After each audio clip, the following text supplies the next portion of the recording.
qarın ağrısıdır deyib keçməyin.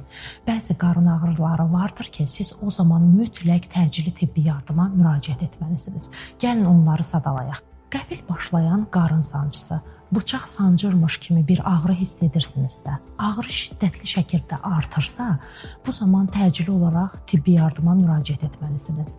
Əgər qarın ağrınız varsa, eyni zamanda qarnınızda bir bərkimə, taxta qarın hiss edirsinizsə, bu peritonitin göstəricisi ola bilər. Sağ üst qarın nahiyəsində ağrı varsa, eyni zamanda sizdə sarılıq, üşütmə, hərarət müşahidə edilirsə, bu öd kisəsinin, öd yollarının iltihabının xəbərvericisidir. Sağ aşağı qarın nahiyəsində ağrınız varsa, eyni zamanda qusma, temperaturun qalxması da müşahidə edilirsə, apendisitdən şübhələnmək lazımdır. Qarın ağrısı paralel olaraq qan qusma və ya böyük bayıra gedəndə qara rəngli nəcisin ifrazı ilə müşahidə edilirsə, bu mədə-bağırsaq sisteminin qanaxmasını göstərir və sizin təcili tibbi yardıma müraciət etməyiniz üçün bir səbəbdir.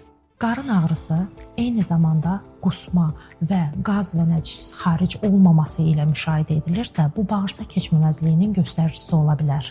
Əgər travmadan sonra sizin qarnınızda ağrınız varsa, ağrı getdikcə artırsa, bu daxili orqanların zədələnməsi və daxili qanaxmanın göstəricisi ola bilər. Sadaladığımız bu hallarda bir qızıl qayda vardır.